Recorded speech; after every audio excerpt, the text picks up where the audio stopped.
Olá, eu sou Alessandro Saad, superintendente executivo do ESPRO, e você está no nosso podcast. Bom dia, boa tarde, boa noite. Não é novidade para ninguém que a causa do ESPRO é a inclusão de jovens em situação de vulnerabilidade no mundo do trabalho e que a educação, na nossa visão, transforma e inclui os jovens nesse ambiente. Por isso, o tema que a gente vai conversar hoje é super importante. A gente vai falar sobre a lei da aprendizagem, mas principalmente sobre a importância dos jovens nas empresas.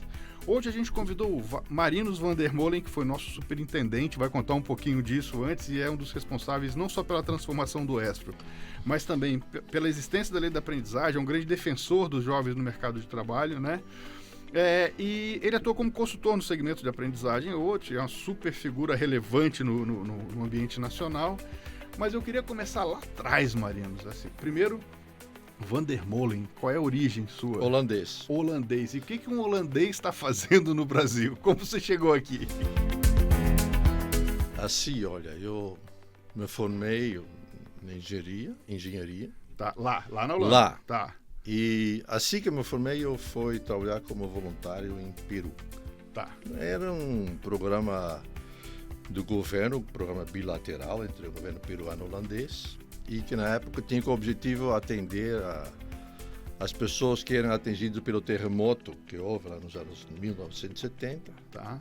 no meio do Andes, bem no Tá. centro, e que matou lá 70 mil pessoas. Então, nós fomos lá para ajudar. Entendi.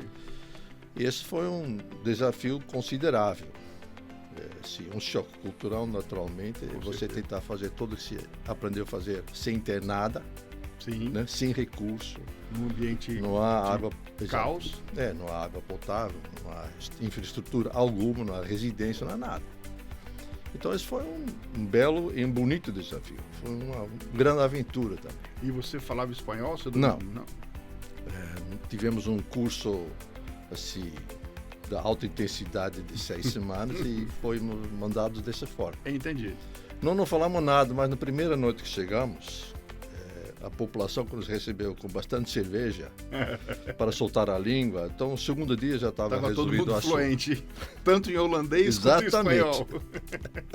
Muito bom. Aí eu voltei, depois de 3 anos, para a Holanda e eu vi que eu não cabia mais lá.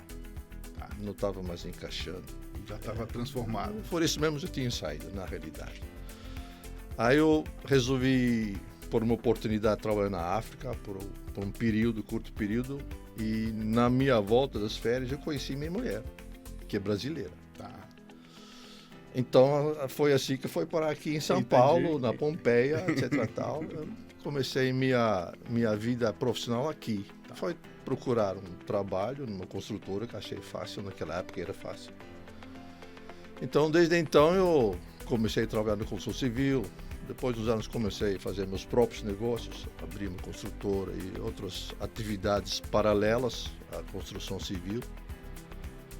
E mais por fim dos anos 90, eu me vi sendo sócio em várias sociedades e não era majoritário em nenhum. Já vi esse filme. Exatamente. Então eu cheguei a um ponto que eu decidi que não queria fazer parte de mais nenhuma dessas sociedades. Entendi. Não por causa dos sócios, mas Entendi. pelo fato de não Pelo estar no formato. comando. Pelo formato. Exatamente.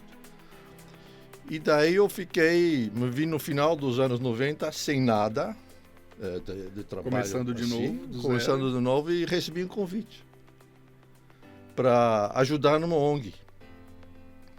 Eu fui convidado pelo então presidente da diretoria, na época tinha uma diretoria, além do conselho, e que me mostrou o campo metropolitano, Tá. que era o ESPRO. Para quem não conhece, a gente nasceu camp, né? A gente foi camp metropolitano e o Marinus vai contar essa transformação aqui pra Exatamente. gente. Que era uma organização sem fins lucrativos, que tinha 8 funcionários, todos maravilhosos, competentes. Tinha acho que 300 e poucos estagiários e uma dívida cavalar, né? Tinha uma situação que se poderia chamar pré-falimentar se fosse Entendi. uma empresa Entendi. normal.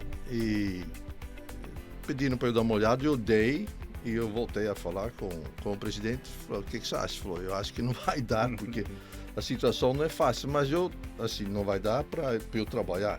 assim, remuneradamente, mas eu acho que tem uma solução. E eu fiz um tipo de um business plan para eles, que eles toparam. Então, tinha lá uma remuneração muito modesta prevista e uma possibilidade de consertar. Entendi. Porque a metade do conselho da diretoria já queria encerrar a organização. Entendi. Mas eu gostei do projeto, porque ela tem uma causa muito verdadeira, que era o jovem. É um projeto pautado num projeto de 1970, de um juiz chamado Mário Terra, que montou essa estrutura dos campos, que você oferece uma profissionalização básica, por 6 meses mais ou menos, para os jovens que depois iam trabalhar como estagiários. Então eu achei uma coisa interessante, porque ela tinha, em princípio, uma condição da autossustentabilidade econômica. Perfeito. Eu acho que esse era o que mais me atraía. Não precisava ficar com o chapéu na mão. Uma entidade filantrópica que gerava seus próprios recursos, que poderia ser autossuficiente. Isso, exatamente. Vender almoço para pagar jantar. Um pouco isso também. Tá. Então, eu comecei também, aos poucos, me inteirar melhor na problemática, né, dessa dificuldade, mais típico do Brasil também. Sim. E também digamos, me interessar mais por essa questão, me apaixonar pela questão também, por assim dizer, empolgar e assumir essa causa. Então fomos trabalhando como todo mundo faz. Vamos tirar a gordura de serviços desnecessários, o que for, troca um serviço mais caro por mais barato. Enfim, fomos reorganizando a organização. E acho que no segundo ano a gente conseguiu mais ou menos empatar as contas, então foi indo bem. Mas continuava sendo ainda estagiários. Entendi. Isso era um problema. E um problema na época porque havia muita fiscalização contrária sobre esse tipo de projeto naquela época. E isso realmente me deixava bastante irritado, porque o projeto, em princípio, tem um ótimo impacto social, não podia ninguém negar isso, mas havia essas questões de atrito com a fiscalização. Eu tive um atrito com a fiscalização maneira que foi parar aqui na Martins Fontes, para reclamar mesmo, tipo, eu vou entregar a chave da organização, ou vocês vão assumir esse negócio, ou se não, deixa a gente trabalhar. Foi um pouco assim. Isso foi com a pessoa conhecida à época, a doutora Marília, que ela falou, olha, fica tranquilo, é ruim falar para alguém que está louco da vida, né? Fica tranquilo, agora temos a lei do aprendiz. Ela falou assim para mim, que ninguém sabia ainda de como estava isso funcionando, e explicou para mim, falou, olha, leva isso para casa, estuda, depois volta a conversar para ver o que a gente pode fazer. Então eu fiz isso. E, enfim, eu achei uma coisa super complicada para fazer, porque o projeto de estágio é super simples. Dá aula, depois acabou a aula, vai para a empresa. Pronto. E acabou a aula, não tem essa coisa de concomitância, super simples. Você não tem que ter estrutura. Não precisa registrar ninguém. Mas voltei lá e eu falei com a doutora Maria e falou, olha, o que eu mais gostei desse projeto são duas coisas. Primeiro, você traz uma segurança muito maior para o jovem. Traz carteira assinada, você traz segurança social, você dá segurança médica, psicológica, de atendimento, você garante a permanência dele na escola, enfim, tem uma série de vantagens que a gente conhece todas muito bem nessa altura do campeonato. E a segunda é que existe uma reserva de mercado, cotas. Aí que eu me interessei, porque se você pretende crescer e tem uma reserva que não está sendo trabalhada. Você tem um espaço só seu. Você tem um aquário aqui, você fica protegido, você consegue crescer. Só tinha 50 mil aprendizes no país, talvez. Então, imagina, por um potencial de 1 milhão. 50 mil. Coisa assim. Tá. Então, eu fiquei atiçado por esse número. E eu falei, olha, eu gostei. Mas é o seguinte, se eu faço isso, porque eu vou tomar um risco muito grande. Claro.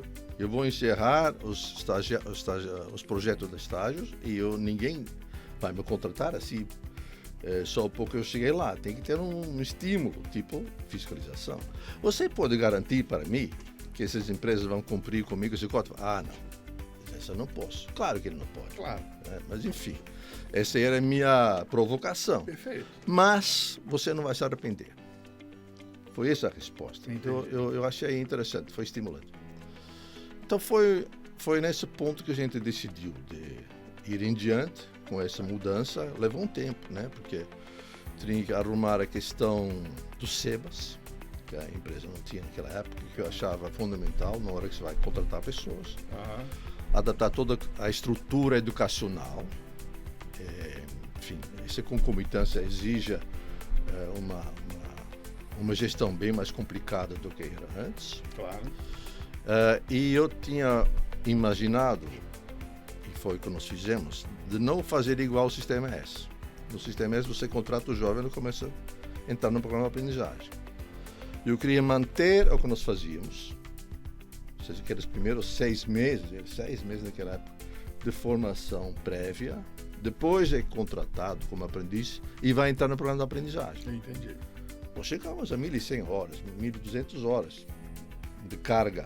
É bastante coisa. Teórico, que é alto. Comparando com hoje, é absolutamente elevado. Mas naquela época foi o grande diferencial. Tá. Porque só tinha a parâmetro do Sistema S. Entendi. E de qualquer forma, o Sistema S é o seu principal concorrente. Ele faz de graça, por exemplo. Exato. E você é obrigado a cobrar, porque também alguém tem que pagar as contas. E o modelo, né, do Estro, desde o início, era que de alguma maneira ele pudesse ser autossuficiente, né? Sem dúvida. Essa foi uma outra, acho que clareza que nós sempre tivemos. Tem que ser profissional. Tem que ser. Tão profissional quanto seus parceiros. Então, se você vai conversar com alguém da área financeira, por exemplo, você tem que ver com um plano de negócio bem estruturado. Claro. Às vezes são números grandes também envolvidos. Você tem 100, 200 mil aprendizes. Não pode vir numa folha rascunhado uma proposta. Tem que ter uma segurança jurídica, financeira e de entregas para o seu parceiro. Então, esse foi um investimento que a gente tentou fazer, de profissionalizar ao máximo. Entender isso, que há muito confusão sobre isso. Muitas vezes você também já deve ter recebido, por exemplo, uma pessoa que vem solicitar emprego. Fala, eu queria trabalhar no terceiro setor, porque eu tenho que trabalhar tanto onde que eu estou agora. Né? Fala, aqui tem que trabalhar mais. É muito engraçado isso, né? Porque as pessoas elas olham para a causa e elas acham que você tem que ser filantrópico, assistencialista para dentro, né? A nossa missão é ser assistencialista não, desenvolvimentista, né? Para fora, né? Eu vou desenvolver o ambiente, os jovens. Internamente, com certeza a gente trabalha muito mais. Sem dúvida. A gente está num momento agora, e eu conheço a história, então eu sei o quanto você transformou o Estro, né? E quando eu assumi, assim, quando eu sentei na cadeira, estava tudo redondinho, bonitinho. Eu já tinha indicador, meta. Mais ou menos. Não. O trabalho estava bem feito. Aí a minha missão agora é fazer uma segunda transformação, porque o ambiente mudou e tal, não sei o quê.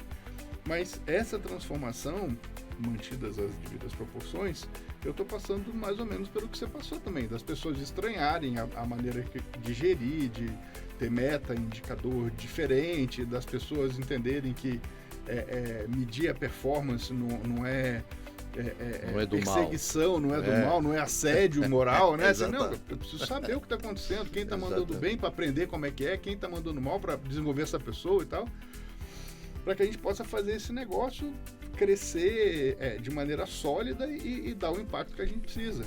E não é um ou outro. Exatamente. Não é um ou outro, entendeu? Exatamente. Porque eu também tenho enfim, a gente trabalhou ao longo desse período todo com pessoas super identificadas com o objetivo social, com a causa. E que também traz uma força fabulosa. A causa dentro de uma empresa é um motor. Com certeza. Para uma ONG tem que ser, senão não poderia ser chamado de ONG, né? Mas no nosso caso, essa causa é o motor da organização, o que anima, é a alma, por assim dizer. Se não tivesse aqui, então você poderia ser... Não há diferença entre você e qualquer empresa com fins lucrativos. Eu acredito fortemente que o que brilhou meu olho foi isso. Para vir para cá, eu acho que deve ter brilhado o seu também. Ainda? Né, você pega uma... Eu tô sentado na cadeira, tá? Fica na sua aí. Não se preocupe. Então assim, mas quando você é chamado... Nós falamos da causa, não da cadeira. Quando você é chamado para contribuir com uma causa dessa, ou para liderar um time que tem esse nível de engajamento com a causa, é o objetivo de qualquer empresa com fins lucrativos, o comprometimento. A gente já começa com comprometimento, né? Todos os planejamentos estratégicos de todas as empresas começam aqui, exatamente, na causa. E exatamente. Você já ganhou de graça. Exatamente isso. Entendeu? Então, também não foi difícil, por isso, na época que isso aconteceu, de determinar qual era o nosso lema, né? Educar, transformar e incluir. Pronto. Não é mais do que isso, não pretende ser mais do que isso. E é válido até agora. Continua. É simples, objetivo. Então, de qualquer forma, eu assim, só para concluir esse assunto, essa necessidade de atender as duas. É importante ter pessoas que estão engajadas, mas também, se você tem uma empresa, na medida que ela cresce, ela perde também esse caráter familiar que está todo mundo perto, vibra junto de uma certa maneira, que vai ter que ser modificada também. Sim. Como vai vibrar junto com o sujeito que está em Manaus, por exemplo? Só pelo Skype não vai rolar. Né? Então tem toda uma questão onde que tem que ter uma gestão profissional sobre isso, sobre essa questão, mas tem que trazer junto sempre esse input da causa. Se não for, eu acho que a gente erra no grupo. Engraçado que esse seu exemplo é super atual, né? Por exemplo, imagina, você estava na sua gestão, a gente começou a crescer, começou a ter capilaridade e tal.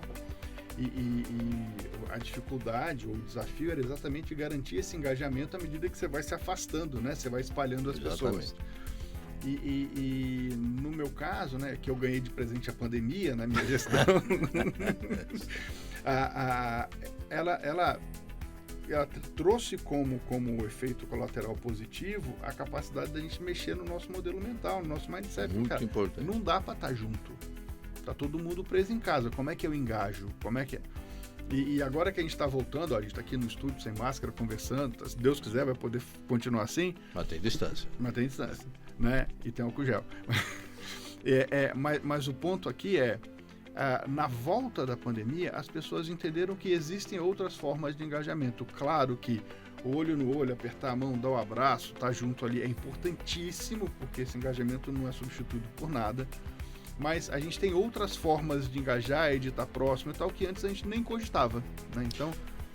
Eu acho super importante, porque na hora que o Espro foi convidado assim, em 2005, no final de 2005, houve uma mudança de legislação importante. Mudou o limite de idade do aprendiz de 17 e 11 meses para 24 anos.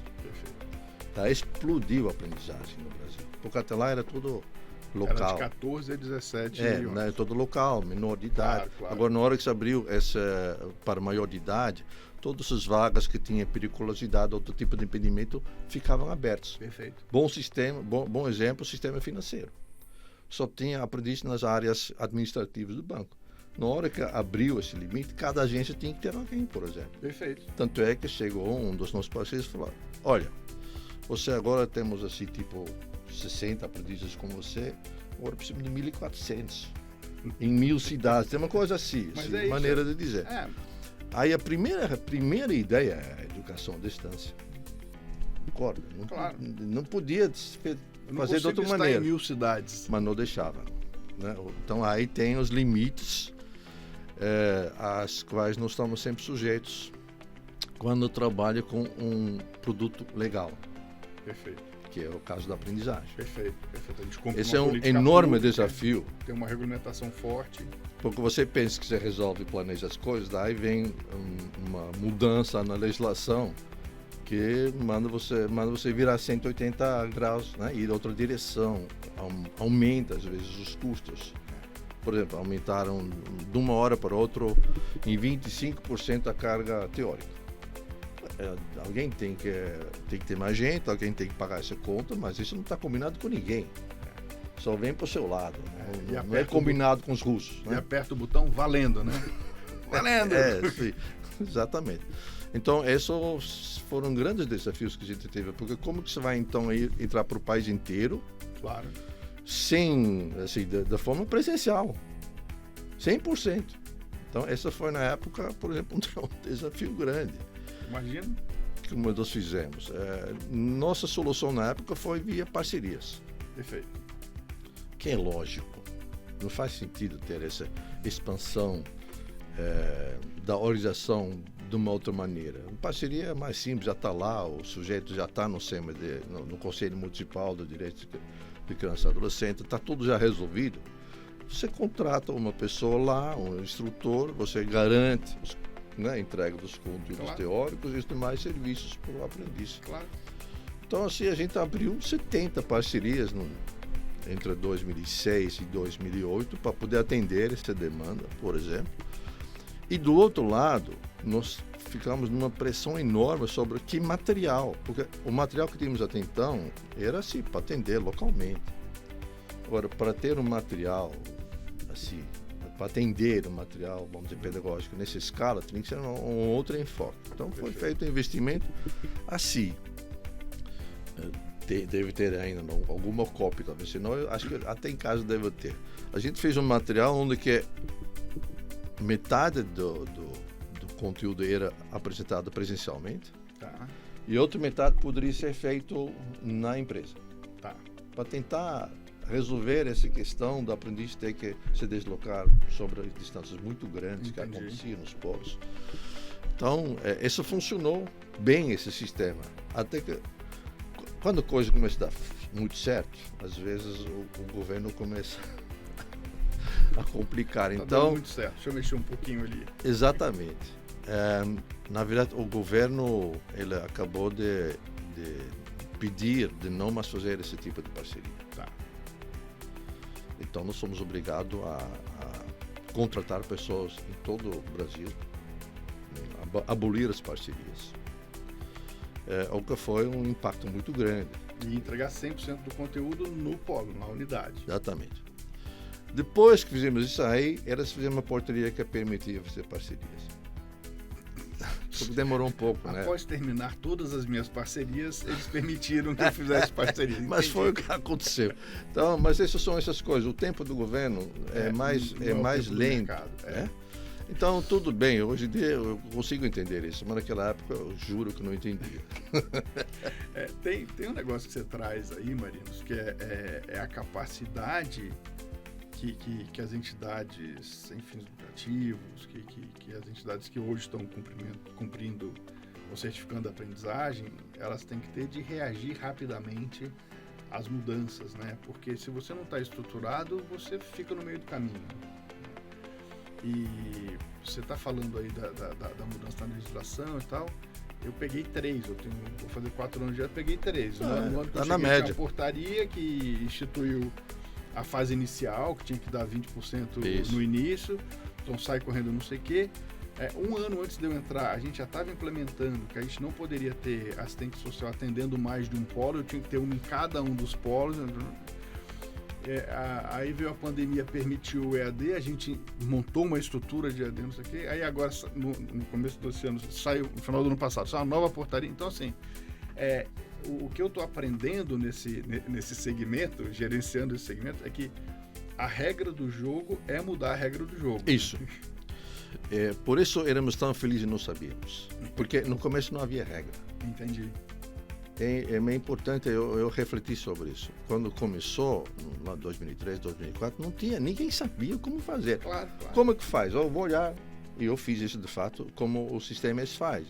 Eu tenho grandes amigos no Senac, fizemos programas juntos, enfim, várias trocas fizemos, mas é o que tem de referência em termos de carga horário, enfim, dos conteúdos, como fizeram. E junto às empresas, a gente construía com cada um programa. Claro. Isso é uma coisa que se perdeu, de certa maneira se perdeu. Porque você quer, o que mais com o RH vai querer? Você faz junto para ele. Ele sabe da cultura da empresa que ele tem, do que ele quer, quais são os requisitos de entrada e de saída que ele precisa para essa aprendiz. Com certeza absoluta. Agora, na medida que o governo começou a padronizar, a formalizar, o aspecto não formal desta educação, que é a aprendizagem, se perdeu. Entendi. Então, a padronização, de certa forma, empobreceu nesse sentido. Entendi. Padronizou por quê? Em princípio, para poder fiscalizar melhor e para evitar os excessos. Perfeito. Mas você evita para baixo e para cima. Exato. Entendeu? A qualidade sofreu com isso, no meu entendimento. Eu faço a seguinte reflexão. Nem todo mundo conseguiu se estruturar como o Espro se estruturou. Então, olhando para o que a gente tem hoje a gente tem uma fábrica de conteúdo, a gente tem pessoas que são designers instrucionais, conteudistas, que preparam os materiais. A gente tem um pessoal de regulatório, tem um time de regulatório que prepara o material, que registra os cursos, tanto. A gente tem um time de planejamento que diz qual jovem, em qual turma, com qual instrutor, em qual sala, em qual dia vai fazer o treinamento. Tá lindo isso. Mas tem muitas entidades que são muito mais simples, que não têm gestão, que não têm capacidade de preparar um bom conteúdo e tal, e que talvez a regulamentação ajudasse para esse lado, mas ela de alguma maneira ceifou, né, impediu quem tinha uma estrutura melhor de oferecer coisas diferentes, coisas mais estruturadas e tal, que talvez é o que vai começar a acontecer agora com a Aprendiz 4.0, né, que é um pouquinho do que você acabou de falar que fazia. Então agora eu posso chegar numa empresa e falar, olha, eu consigo desenvolver um curso aqui sob medida para você, vamos construir juntos. A gente registra esse curso e registra que essa empresa tá vinculada a esse curso. Então, é um pouquinho recuperando o que você fazia e permitindo que a gente possa dar esse passo. Sem dúvida. Você viu ontem o representante do Senai falar nessa audiência pública, reivindicando maior qualidade dos programas, mais aproximação, talvez, com as necessidades da empresa. Mas sempre foi assim, não tem nenhuma novidade para começar que ele contou, mas precisa dar ou liberar, talvez, ou dar condições legais para que isso aconteça. Perfeito. Tiraram. Então, eu sinto que esta aqui é uma possibilidade nova que estamos tendo, de fato, para poder ir nessa direção. Não é o único problema, não é só questão apenas do conteúdo para melhorar o programa, tem uma questão da remuneração também, que precisa levar em consideração. De novo, a legislação atrapalha. Né? Porque não tem uma regra que eu também entendo por que existe, mas ele também é um limitador. Com certeza. Para quem está ouvindo a gente está gravando esse episódio no dia 23 de junho de 2022. No dia 22 de junho teve uma audiência pública. Eu acho que a gente consegue deixar aqui na descrição do podcast o link dessa audiência, quem tiver curiosidade de ver.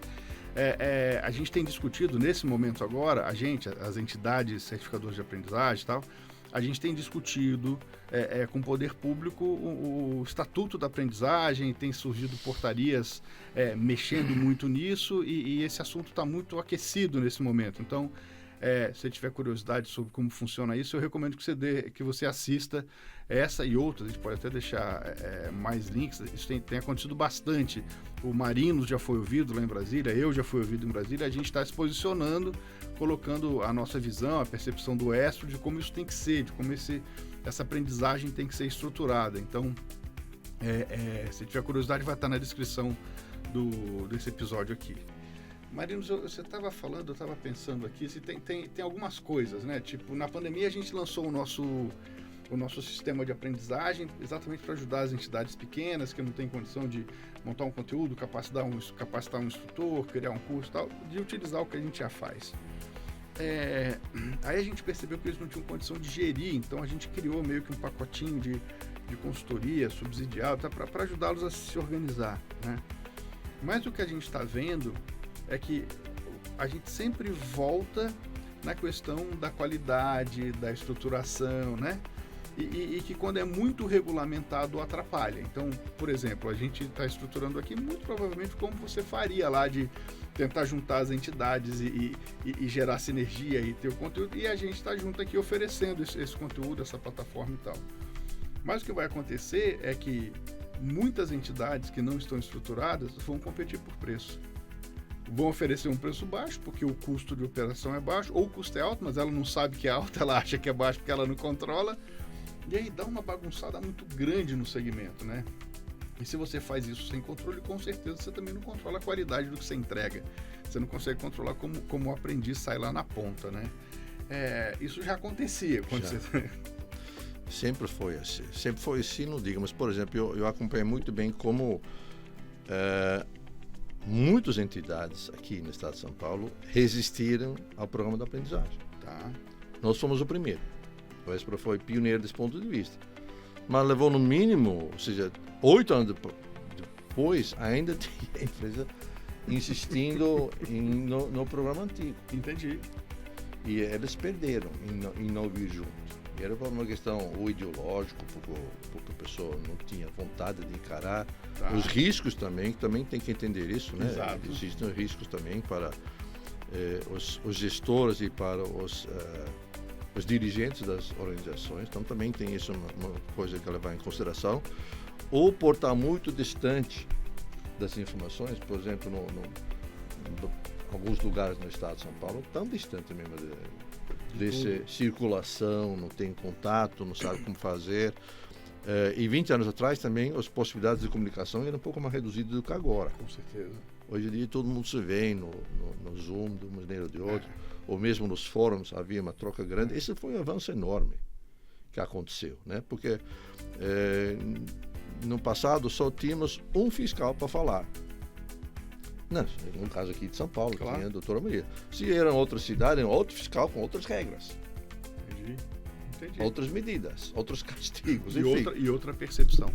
Totalmente. Porque é muito subjetivo também essa questão da fiscalização. Aí imaginem outro estado. Imagino.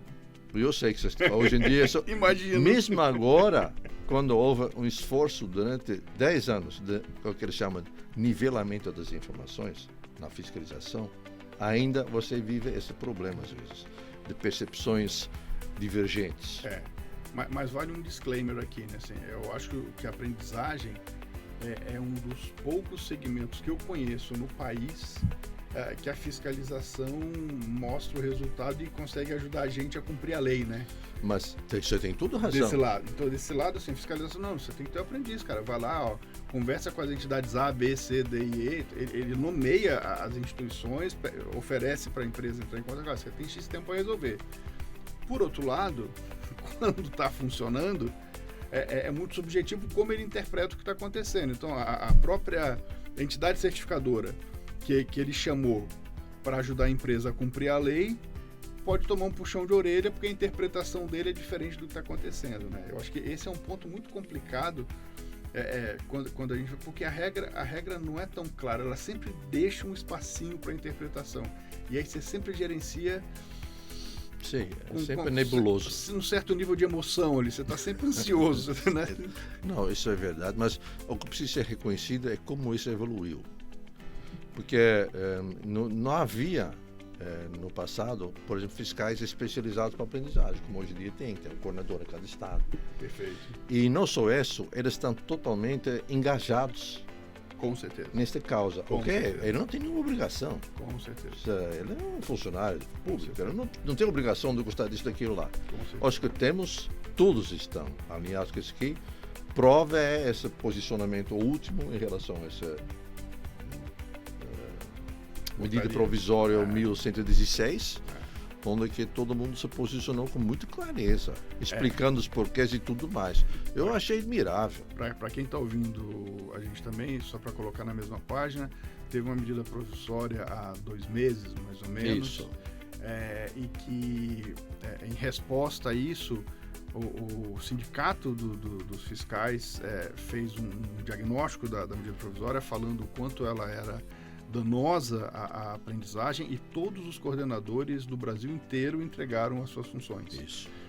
Como forma de mostrar que eles estavam contra essas medidas que, de fato, prejudicam a aprendizagem. A gente está nesse meio do processo aí discutindo, falta uma semana, 2 aí para dar os 60 dias Vamos prorrogar mais assim. né? Então, mas a gente está acompanhando aqui para ver que desdobramento isso tem, mas com certeza é uma das poucas coisas que tem praticamente unanimidade de que não é bom. Mas essa é notícia, entendeu? Porque não era assim. Então, essa relação entre o segmento da aprendizagem, e daí estou falando mais especificamente das entidades sem fins lucrativos, que mais ou menos representa metade do volume dos aprendizes. Perfeito. A outra metade fica para escolas técnicas e sistemas, mais ou menos. Né? Acho que até que tem um pouco mais para o lado das entidades sem fins lucrativos. Trabalharam desde o início para abrir esses canais de comunicação junto ao governo. Para quê? Justamente para atender a causa. Porque qual era a situação? Tem 50 mil aprendizes para um potencial de 1 milhão. Como é que é isso? Se existe uma obrigação, alguém não cumpre. Se você tem 50 mil, é 5%, 95% não cumpre. Como é que é isso? Então, isso Hoje é 45%, né? A gente tem 450 mil mais ou menos para 1 milhão. Então, cresceu do ano 2005, digamos, sim, até 2013, de 50 para 500 mil, grosso modo. Então, daí ficou paralisado. Cresceu 10 vezes e ainda está na metade da... Sim, e naquela época o potencial é muito maior. Perfeito. Do que hoje em dia. Então, tem isso também com as mudanças da legislação. O potencial das vagas diminuiu. Agora, vamos imaginar assim, eu estou te dando aqui um papel em branco e uma caneta. Marinos, você ajudou lá desde o início, nós somos uma das primeiras entidades certificadoras de aprendizagem do Brasil, ativos o tempo todo, né, defendendo a aprendizagem. Se pudesse falar assim, Marinos, o que tem que ter? Conta pra gente, na sua visão, como é que tem que ser essa aprendizagem, como a gente de fato impacta a vida do jovem, como é que deveria ser isso? Em linhas gerais, sem ensaios. Sim, claro. Olha, eu acho que nós temos brigado até agora, basicamente para que a coisa não piora. Perfeito. E a gente devia brigar para que melhora. 500 é muito pouco para um tamanho do Brasil. A gente devia pensar, ter uma meta muito mais corajosa. Eu acho que 2 milhões não é uma coisa impossível, 2 milhões e meio talvez. É fácil chutar número, mas pelo que a gente já viu. Por exemplo, fez o desenho. A gente fez o desenho que chegou a mais de 2. Então, lembra? Eu lembro. Então, tem várias opções. Você, primeiro, cumprir com o potencial que já existe, de 1 milhão de vagas. Já dobra de tamanho. Já dobrou. E dobrar é uma coisa... 500 mil aprendizes é uma coisa fabulosa. Concordo. Você dá uma opção na esperança para 500 mil pessoas por ano. Dá 5 milhões na década. Então tem que pensar assim. Isso é importante também, né? Para quem está ouvindo, né? Assim, são 500 mil aprendizes, mas são contratos que se renovam. Então, assim, todos os anos a gente tem esse contingente entrando no mercado de trabalho por meio da aprendizagem. Exatamente. Daqui a pouco dá um Uruguai inteiro. Você pensa, isso aí. Então, em primeiro lugar. Segundo lugar, abrir uma maneira efetiva de colocar aprendizes nas pequenas e microempresas. Onde está 80% da mão de obra do Brasil. Concordo. Ou seja, a aprendizagem hoje em dia só atende onde que a mão de obra tem representação de 20%. Então, aí você imagina o potencial que tem. Agora, precisa ter subsídio para isso, eu acho. Ou uma regulamentação diferente que permite. Ou uma simplificação também, né? Que seja.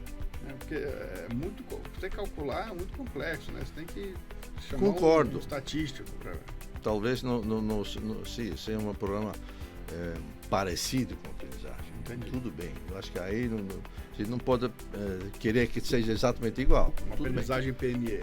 Exatamente. Eu também insisto um pouco com a contratação de aprendizes pela administração pública.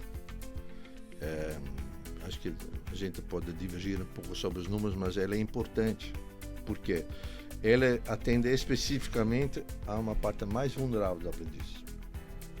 Isso existia no passado. Tá. Na própria aprendizagem? Para estagiários. Tá. Tinha, por exemplo, o Tribunal de Justiça tinha tinha gente da FEBEM trabalhando, por exemplo. Entendi. Né? Na época tinha. Que hoje é hoje Fundação é Casa Casa. Fundação Casa. Mas existem essas possibilidades e eu acho que tem que voltar a ter isso. Porque não adianta nada também não dar uma saída, não oferecer uma saída para essas pessoas. Então eu acho que isso são, de cara, algumas possibilidades onde facilmente você vai chegar nos 2 milhões. Mexe pouco e impacta muito, né? Sem dúvida. Agora, tem que ter um estímulo. E é uma questão, um match que não é difícil de fazer. Quanto custa não fazer? Ninguém faz esse conta. Qual é o custo de um país para não investir? Qual o custo social de você ter uma geração despreparada, de você, de jovens que não são protagonistas das suas vidas, que acreditam que não tem condição de. Né? Claro. Aí isso é absurdamente maior o custo do que qualquer ação que a gente faça na aprendizagem. Né? Não tem jeito. Agora, o político tem que ter a coragem de botar isso na mapa, né? Essa questão. E eu tenho outra questão. Não existe uma boa política para adolescentes e jovens dessa idade que não seja essa legislação da aprendizagem. Se você me chama mais uma, eu falo, porque eu não conheço. Eu não conheço. Então, se a gente aqui de fato investir no futuro, na profissionalização, na mão de obra que falta, isso devia ser isso. Eu acho que fora disso tem que eu acho que as reclamações de ter maior qualidade dos programas é totalmente correto. Também tem que ser. O país também mudou. Claro, né? Claro. Então as exigências são outras. Tudo isso eu acho que tem que acontecer. Exige investimento, recurso, coragem, mas tudo isso é possível também. Na minha visão, o importante é continuar seguindo em frente, né? Isso. A gente não pode parar. Então, se nós conseguirmos, como entidade, ou como nação, ou como segmento, continuar evoluindo um pouquinho cada semana, cada dia, cada mês, cada ano, uma conquista, a gente vai seguindo. O que a gente não pode é permitir que isso pare, né? Permitir que a lei seja prejudicada, que piore, como você mesmo falou. Mas então aí tem uma coisa também que precisa repensar. Teve toda essa movimentação de começar o primeiro Fórum Nacional, que foi feito em 2008. Isso nasceu aqui em São Paulo. Nós participamos ativamente junto com a CIE, Rede Cidadã, Fundação Roberto Marinho, não sei quem, mais uma, 2, 3 organizações. A gente sentou a Atletas pela Cidadania, do RAI. A gente foi lá para o Ministério do Trabalho para reivindicar um fórum. Você precisa, porque criar a gente precisa de criar um espaço claro. de discussão desse assunto. E mesmo que a discussão muitas vezes foi assim de mão única, não importa, mas teve uma troca sempre durante 10 anos. Tinha um espaço. Durante 10 anos. Foi importante. Isso agora ficou liquidado, essa possibilidade. E eu acho que tem que repensar numa maneira de restabelecer esse canal. Concordo. Porque a sociedade, que de uma forma ou de outra, expressa e traz informações importantes para o executivo. Concordo. Então, o executivo faz uma escuta, mas assim, vamos dizer, um pouco tendencioso. Sim, tem sempre um viés. Então, é o viés dele, tá bom, mas não tá bom para nós, não tá bom para a aprendizagem. Então, não tá bom. Então, eu acho que isso tem que ser retomado cedo ou tarde para poder colocar novamente essa demanda. Por que a gente não vai para 2 milhões? Faz todo sentido. Isso não é a meta de uma organização. É a meta da nação. Não é nenhuma meta, é uma necessidade da nação. Né? Como é que a gente converte isso numa política pública que as entidades possam seguir? Marinos, eu queria muito perguntar um monte de coisa, mas não tem mais tempo aqui. Então eu tenho que encerrar. Eu vou ficar com crédito por um segundo. Eu tô achando que estávamos começando. O pessoal lá atrás na técnica tá rindo aqui, porque mas a gente faz um outro, porque o papo tá muito bom. Se bem que a gente pode parar de gravar e continuar conversando. Tudo bem também, eu tô com tempo. Fechou. Bom, você que tá ouvindo a gente, eu conversei com o Marinos Vandermole, que foi nosso superintendente executivo, que é consultor no segmento da aprendizagem, que é um baita empreendedor, uma pessoa que admiro pessoalmente. É mútuo a nossa admiração. Agradeço muito a sua presença aqui, Marinos. Agradeço você ter vindo conversar com a gente, falar um pouquinho do seu ponto de vista, contar um pouquinho da sua história, né? Como é que a gente fez essa conexão, essa ponte aérea Holanda-Brasil. Exatamente. Né? E muito obrigado. Olha, eu também agradeço. A admiração é mútua. Eu estou muito feliz em ver como você está tocando o Espro, botando ele no mapa de uma forma diferente, introduzindo